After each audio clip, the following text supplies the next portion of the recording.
Okay, well, hello to What's on Your Shelf. My name is Caroline Renard, and I had this really kind of fun, crazy idea to do this talk show. Yes, I don't know if it's a talk show. I don't know. Where I just talk to my friends about what's on their bookshelf because for me personally, I think you can tell a lot about a person based on what they read.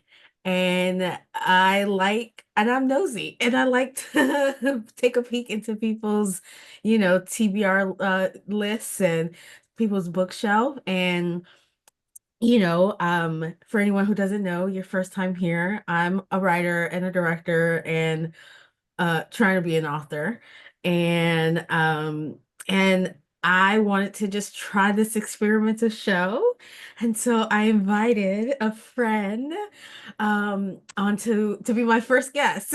And I would like to introduce this friend. Her name is Binta Barry. And so welcome, Binta. Binta, if you could just do a quick introduction of yourself. Yes. Hello, my name is Binta. I'm based in Los Angeles, and I have background working in the entertainment industry and casting. But for the past 2.5 years now, which is crazy to think about, I've been a bookseller at an independent bookstore in Los Angeles called the Ripped Bodice. You might have heard about it. It was the first romance bookstore in North America. We've been open now for 9 years. And we have our sister store in Brooklyn that has been open for a year and a half now. Come see us. I'm there all the time. I'm happy to give you any kind of recommendations for romance or non-romance books that you're looking for. But yes, I live to talk about books, even though it's literally my job. So I'm super excited to be here, Caroline. Thank you for having me. Hence why you're my first guest, because you have been working at the Rip Bodice, and I figured what a way to kick off the show was talking to a bookseller, someone who knows all about books. Um, and so yeah, basically I'm just gonna ask you some random questions and it's all about books and we'll just talk and we'll see where this goes. Well, Okay. first of all, good morning. Morning, Are truly. you drinking anything? Do you have anything you're drinking? What are you Um, drinking? so in the spirit of this being a bookish conversation, I went to the Netflix store next to the Egyptian Theater when I was killing time before a screening, and they had some Bridgerton tea, Mm. and it is some of the best tea that I've ever had. I'm drinking the Penelope and Colin one, which is a ginger peach vanilla tea. It's caffeinated, so like in about 5 minutes, I'm about to be bouncing off the walls because I'm very sensitive to caffeine. But it's an amazing tea. It's like a full collection that they have of like different characters and like different tea flavors. So highly recommend. Not to like promo Netflix, but like the tea slaps and it's Bridgerton. So I love that you're drinking tea. I'm only drinking water, and you can't really see it because of the background. But I also love that you're drinking the Colin and Penelope tea because Colin and Penelope are my favorite characters. That is my favorite book in the Bridgerton series. And I love Nicola Coughlan so much. I adore that woman. And so it's so funny that you're drinking that tea. I just knew. Okay, well, okay. So to the next question. What are some of your first memories of reading? Do you like have any memories like that? Yes. So my first memories of reading were actually my mom. Uh, so my dad traveled a lot for work, and my mom would, like drive to pick him up at the airport to drop him off, or oftentimes he would get off later at work than she did, so she would drive to the metro and pick him up and whatever. And so as children, we would be carted along in these rides, and my mom would get like books on tape Mm. from the library, and so, like, on the way to the metro stop or on the way to the airport, when we would go to the mosque on Sundays, we would like listen to these books on tape. So that those were some of like the earliest memories that I had of just like laughing and gasping in reaction to the books. My parents were both really big readers, so we always had a bunch of books. Like that was my dad's vice, was like getting books from like the used bookstore. Like we have tons and tons and tons of books. So yeah, that made it very easy for me to adopt that Yeah. passion. Yeah. So you just, yeah, got it from your parents. You guys were early on. a family of readers. Yes. And then I also wanted to share, this is one of my favorite baby pictures of me. Let's see. Ah, look at that. Yeah, you were a born reader. I know. I love Uh, you so much. It's so cute. It's Mother Goose is the book that I'm holding as a prop, surely. Yeah, so reading was always gonna be meant for me. and also it sounds like you guys were like trendsetters when it comes to audiobooks. Like you guys were doing it before it was popular. I know it's kind of crazy because I had a where like I wasn't doing audiobooks because I thought they weren't for me, and then I was just like, all You I did. did was audiobooks when I was Yeah. like a child. So Yeah. It's like, oh, wait a minute. I've been doing yeah, audiobooks. it, I love that. I love that your parents got you guys into reading and that it was a family affair. I love that. yeah, yeah. What was your favorite book as a kid?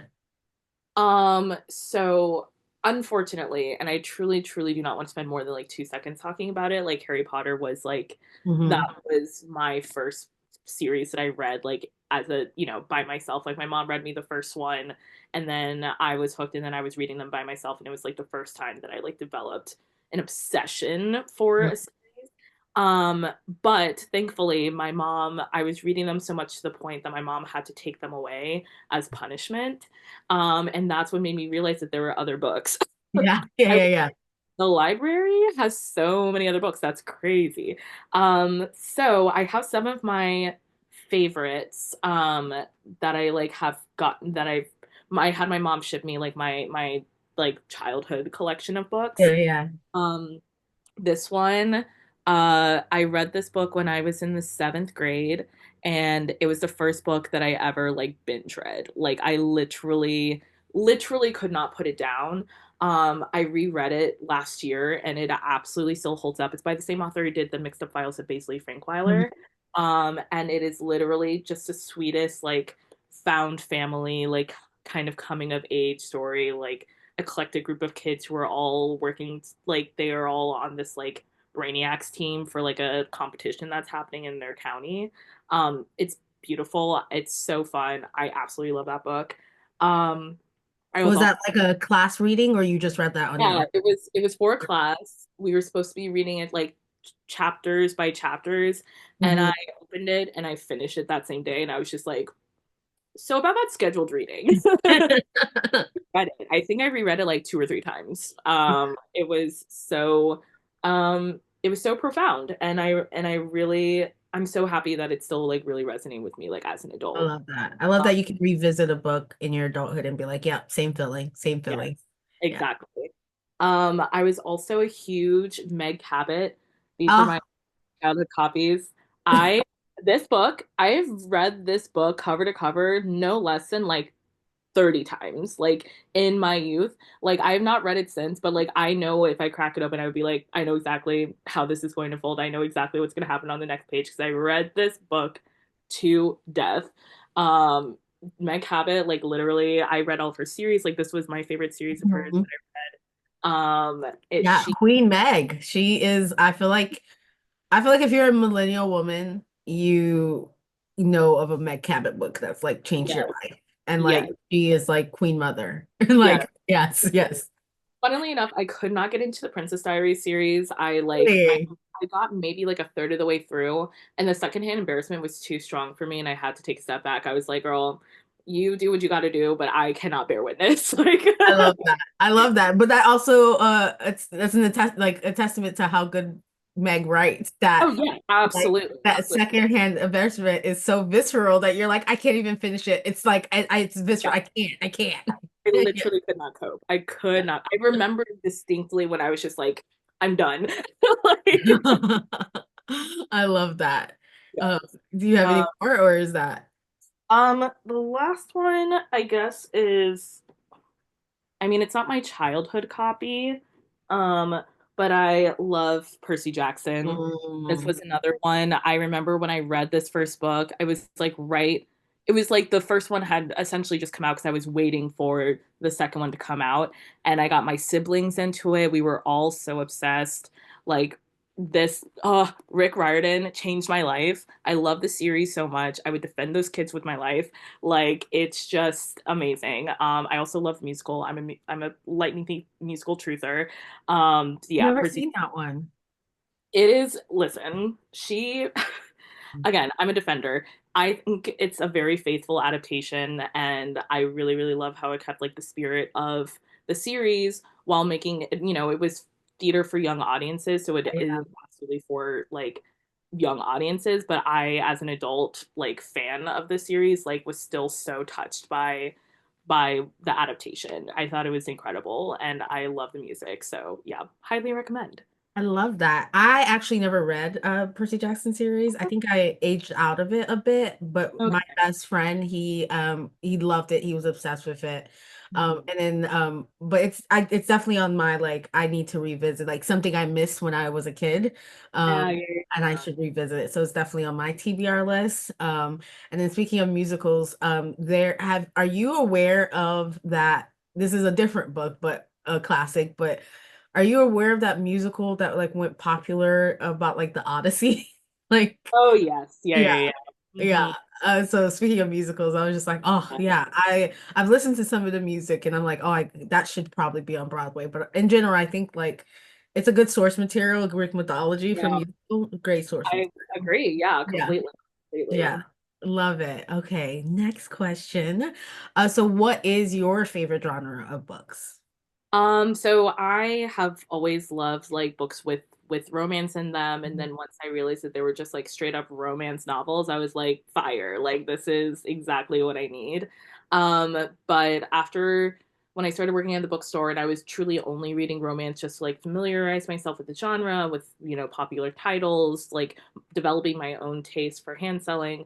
I was just reading straight up romance for like a year and a half, and I was so burnt out from it. Like I literally could not cope with like the fact of having to read another romance book. So I started to like, finally expand my reading and reading other genres, like more lit fic or nonfiction, and that was super helpful and just kind of like helped me remember how much I loved reading.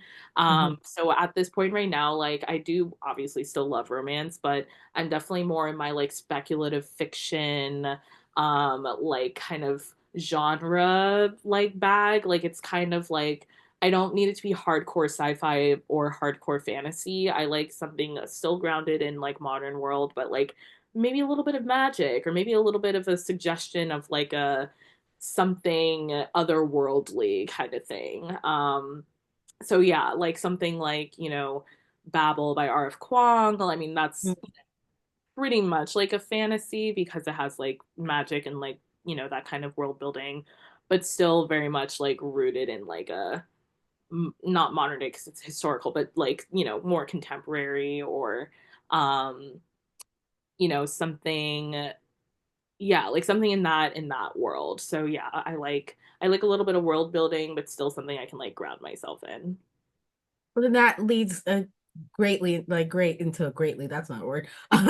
Great into my next question. Since you sell romance all day, that you're like, I can't read another romance book, and so you're tapping into other genres.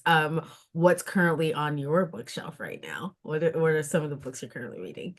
So I'm a mood reader, I've realized, especially since I started like doing audiobooks and like having the physical books and also like the e-reader for my Kindle. I'm reading a bunch of different kinds of books all at the same time. But currently, so for my e-reader, I'm doing this book here. Um, it's a new book that just came out like last week. It's a like coming of age story in like the 90s in Ireland.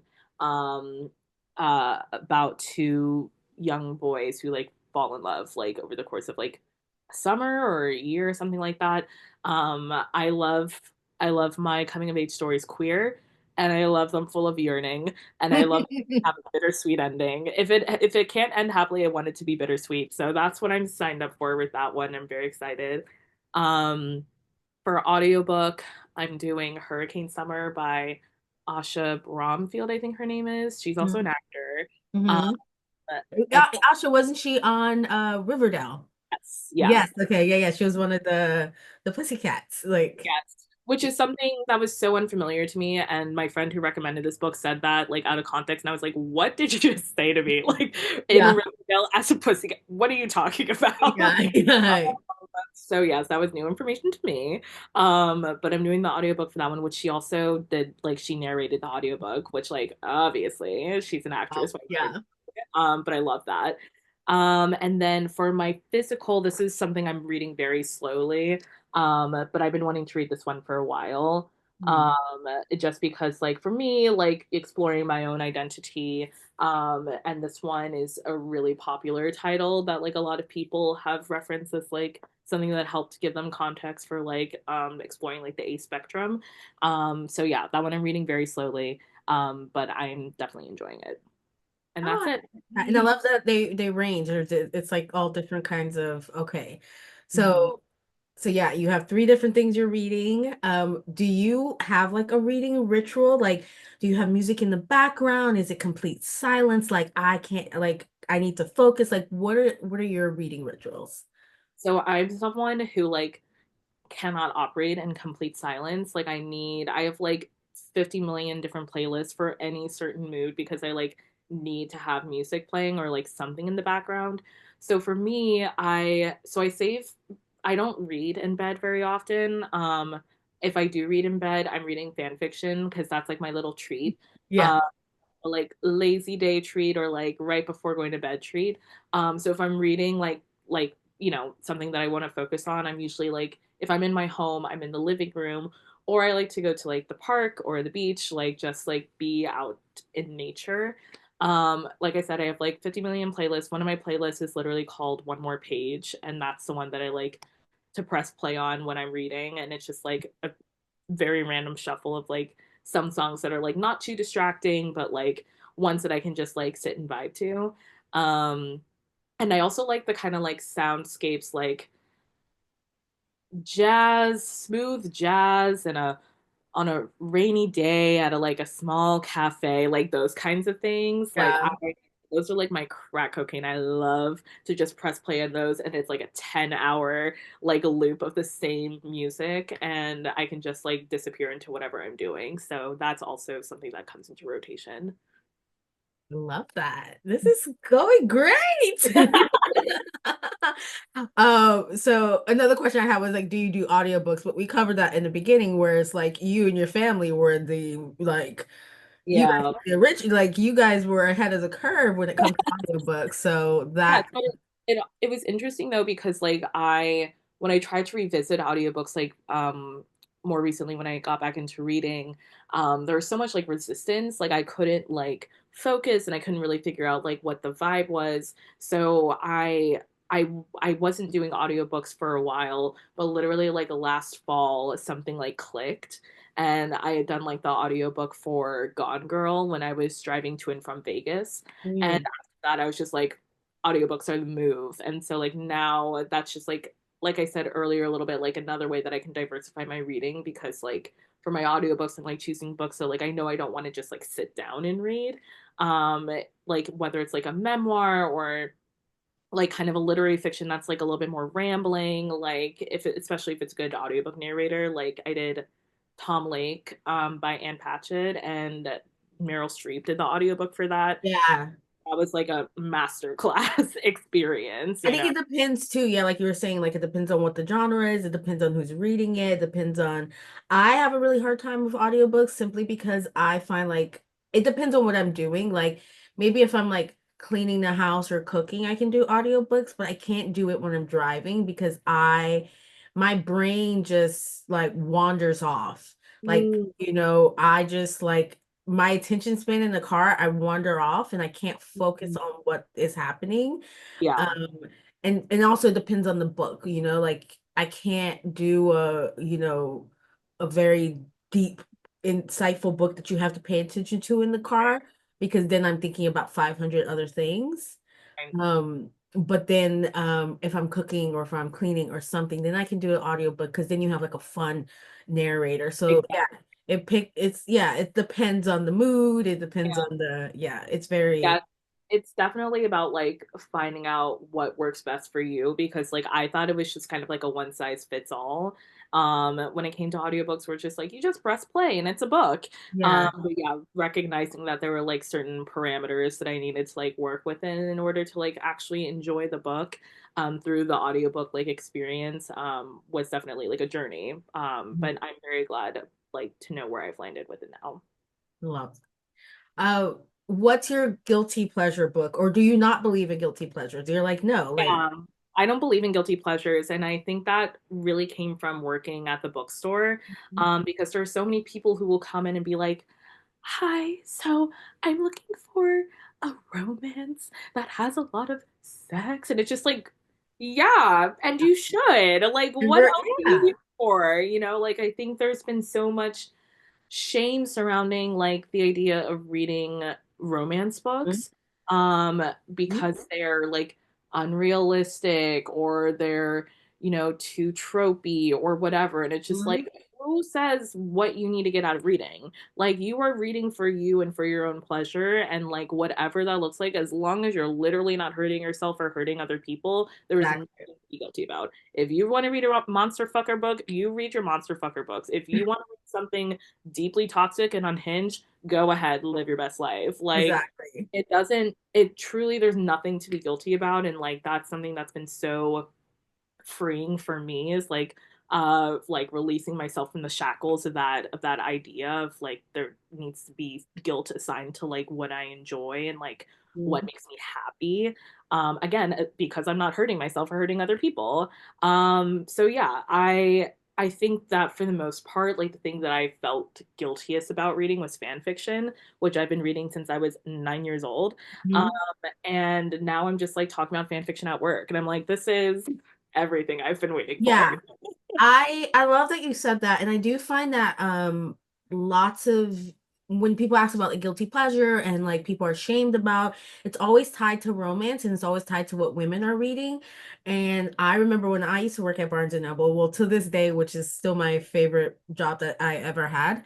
Um, and I remember like the kind of like, oh, I can't tell people that I'm reading this and I can't be interested in.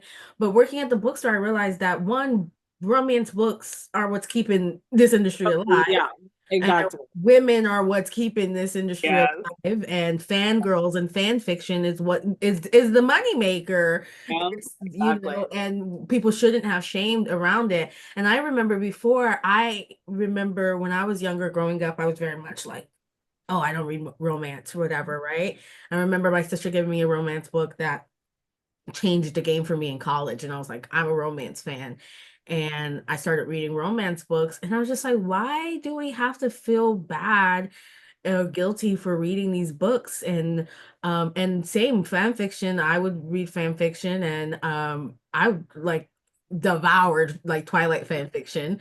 Um Absolutely. and there's this one fan fiction I read. I wish I remembered the name of it, and I swear it made me cry like Yes. no other book has ever made me cry. And I Yes. remember it till this day, and that was like X amount of years ago. Um uh Exactly.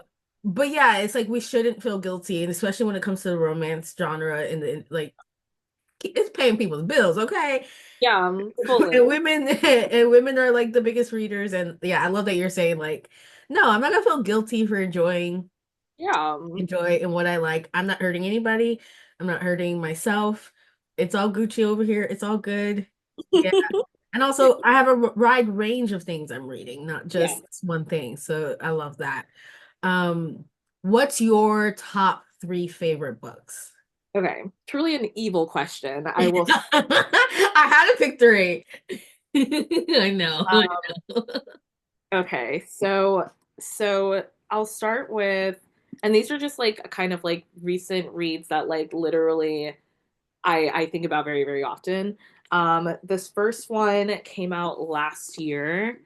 It's by this writing pair that I absolutely love. This is only their second book, but I'm obsessed with them. And this one is a sapphic horror romance. And it changed my brain chemistry because, like, I don't read like horror very often. Like it's not a I'm a scaredy cat. Like I don't like to be scared. I don't like to be spooked even. Um, but this one was just so incredibly engrossing and like it just was so queer and so atmospheric and like just had a perfect ending and I truly devoured this one. It was so incredible. Um yeah, I absolutely love this one. I think about it often. This one here, I read for the first time at the beginning of this year, and it was my first five-star read this year. Um, Mm. it's a sci-fi space survival story, again, queer. And when I was reading this book, I literally couldn't believe like how much I was obsessed with it. And it literally like in my when I wrote my little review for it, I was like this book reminded me like why I love to read. Like it was just so beautiful and profound and yet still so grounded in like a very like sci-fi setting. So yeah, I absolutely like love this book so much. It's a duology and the second one was just as impactful for me. And then this last one here is my favorite romance of all time. Look You're how right. Oh, look at the tabs. I have read this book no less than 6 times, and I will be reading it again. I I have made this title with this cover like a bestseller at my store because Yeah. of how much I can't sell it. Like I swear by this book. It's technically the second book in a series, and it's literally just like gay erotica between hockey players. But this book and these characters like shifted my brain chemistry in the most like profound way. It's literally like it's you see them over the course of 10 years, almost 10 years, Mm. where they start off just having like a enemies with benefits situation. Like they hate each other, but they like can't keep their hands off each other. But it's like through them having sex, they're realizing how much they realize that they're falling in love with each other. And it's like an impossible situation because it's hockey. There are no outplayers. Like they are enemies, like they're rivals. You know, they have this whole narrative built around them being rivals in the league. And so it's like impossible for them to be together like out and in real life. But the love that they have for each other and the care that they have for each other is oh, so profound. I love that book so much. I think about it literally every day. I think about rereading it every other day. Like it's just brain rot central for me in this book. I love romance books that are like span years, like epic, Yeah. epic love. Yeah. There's this one book that I'm obsessed with, and I've been obsessed with it since college. It's called Ties That Bind by Brenda Jackson. And Brenda's like one of the, Brenda. yeah, she's like one of the most prolific, like up there with Beverly Jenkins, one of the most Yeah. prolific, romance authors. And the romance in this book spans 35 years. 35? 35. And it's like I love shit like that. I love it's like yeah, Crazy. staying with a couple, just seeing them. But yeah, I Right. yeah. Uh so Amazing. what's the book that changed your life? That is a good question. Where's my stack for that? I have like different book stacks. Um, I would say, okay. Um, wait, let me double check. Um, I want to make sure. Okay, so this is my one. So this one here changed my life. Oh, take a hit, Danny Brown. Oh, yes. So Explain. this was like the first adult romance that I read in 2020 when I was like getting back into reading, taking recommendations from friends who like had great romance, recommendations. And this was like the first time like in my adulthood that like I was reading about like feeling like I was reading about myself, like a brown, curvy, queer, like guarded woman who like doesn't know her relationship with love, doesn't want to know her relationship with love, but like had such a bleeding heart that she can't help but feel it. And it was just so funny and so like adult and just like I like this made me realize how much I love romance and how like realizing how much has changed in romance too for like, Yeah. representation and it, again like feeling like I can read books and actually like feel like I'm seeing myself on the page, which like for most of my reading experience had not been the case. Um, Yeah. it was like I read a lot of fantasy when I was younger. That was always white. The romances that people were pushing at me, those were always white. Like Mhm. I, for the fan fiction I was reading, they were always white. So like it was just so, I felt so outside of it, even though I loved it so much. So yeah, it was this one like absolutely like reading this book. It truly was like the gateway into me like getting my job at the bookstore. Like it was so. I credit this book with everything. I love her so Love much. it. Yeah, I love that book, and it does matter that you can see, like, yeah, not every book character, not every main character needs to represent you. Yeah. Because that's the beauty of reading, right? Is that you're able to um read other people's perspectives, but it does change it a bit when you're able to see yourself in the main character, and that there are Black women, there are plus size women, there are queer women. They're just different than your typical, you know, white, brown hair, doe eye, main characters that we have constantly seen. So yeah, I love when we were able to get characters that look like us. And they don't necessarily need to be exactly like us, but Oh, it does feel important to have characters that look like us and that we absolutely. can able to relate to. So I love that so much. Do you have a like all-time favorite book character?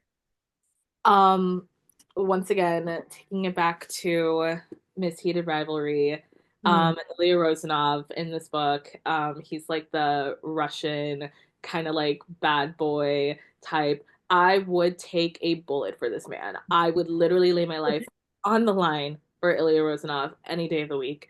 I I love him so much. I love his heart so much. I Yeah, he's my man. He's my son, and he will always get behind me. Like I'm protecting him no matter what. You sold me. I'm gonna get that book. You've done your job. You've done your job as a bookseller. You sold me. This is all I can hope to accomplish. Do you have a few authors that like you think everyone should read? Yes, so Talia Hibbert, who we were just talking about, and Abby Jimenez, she is such a beautiful writer as well. Her books are very much like they're definitely romances, but also are very much dealing with like, the character's journey into like coming into their own and like, you know, their journey of like self-love as well, which is always like a really, really very emotional time, but I love it. Kennedy Ryan is another favorite of mine. If you're talking about an emotional journey, she's the one to go to. Her smut scenes are also incredible. Um, Rachel Reed, who did Heated Rivalry, she's an auto read for me. I love every single one of her books. Casey McQuiston, their latest, The Pairing, that came out last year, is like one of my favorite contemporary romances. It's like they build such like a beautiful, like queer, safe space, with like amazing characters and amazing character journeys. And seeing their writing improving from Red, White, and Royal Blue to like The Pairing, their latest, has been like such an incredible journey. And R.F. Kuang, if you haven't read Yellowface, read Yellowface. It It is was incredible. part of my book club last year. Definitely read it. Yes. My best friend read it and she was just like, I'm getting mad. And I was like, yes, exactly. That's what you're supposed to feel. Yeah, it is a visceral read. I love Yeah, it. it's a visceral read, and I love authors who can make you feel that way, where you're just like, I have emotions, I have big Yeah. feelings. And that book definitely did that for us. I love that. Do you what are the next questions? I don't know. I have some. I have like, so you, when I asked like, uh, what are you reading? You showed both Kindle and physical copies. Are you both, or are you more one thing than the other? Like, are you more a Kindle person or a physical book person, or you're like, no, I love both? I love both. Honestly, my Kindle is kind of used as like a like if I can't get the physical. So like if I'm using Libby, Kindle's been really having the Kindle has been really helpful for having like the e-reader option, so I'm not reading on my phone. Mhm. And I get like advanced reader copies. I get like versions of that because I don't need any more books. I do Yeah. not need more books. So Yes. having that e-reader is super helpful for like getting like the e-versions of the arcs. Like the one that I'm reading right now was an arc. It came out like last week, but like I got it as an arc. Um, but the physical, like that's like my bread and butter. Like Yeah. that I love to hold a book. I recently was reminded by my coworker this year, the year of our Lord 2025, that you can in fact get physical copies of books from the library. I was just like, Libby. And then they're like, "Do you remember that there are like books in the library?" And I was like, whoa. So The library, yes. yeah, as Yeah. it turns out, that is a possibility. So now my physical TBR is definitely starting to overtake my like e-reader because I've been getting so many books from the library. So I've got multiple shelves on my bedside table. It's fine. Multiple stacks of books of like what I'm reading and when I'm reading it. It's chaos. Which also now leads perfectly to the next question. So you work at a bookstore, um, and but now you're also going back to the library. You are revisiting the library. Outside of the library, which everyone should start going to again. It's there. It's taxes pay for it. Please utilize Yes. the library. Please support your local libraries, please. Yes. Do you have any like particular favorite bookstores?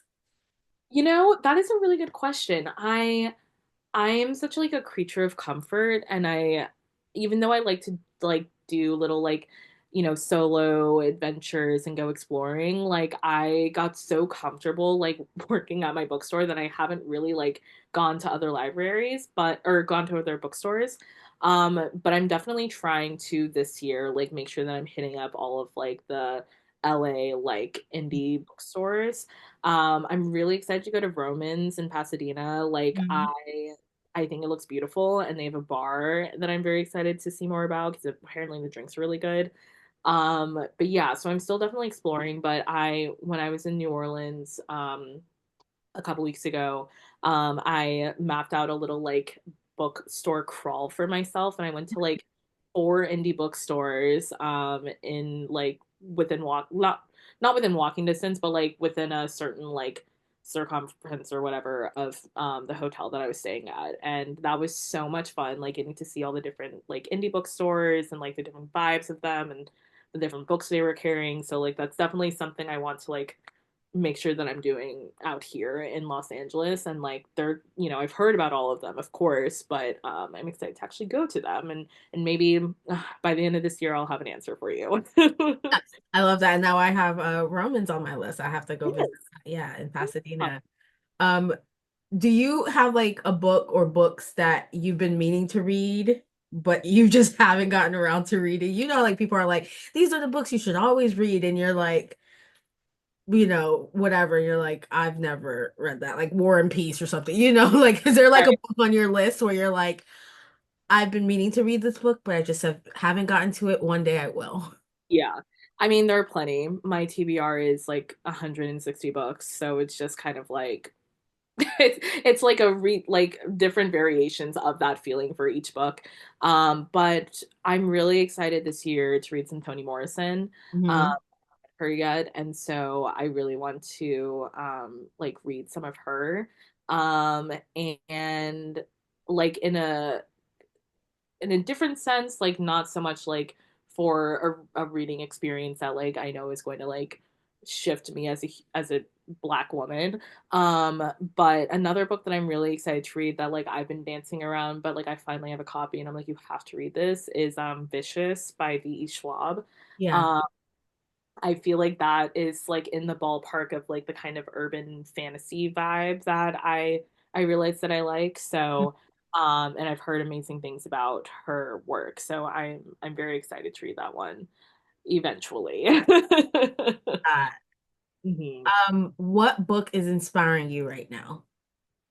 while I was in New Orleans, I finally read 7 Days in June.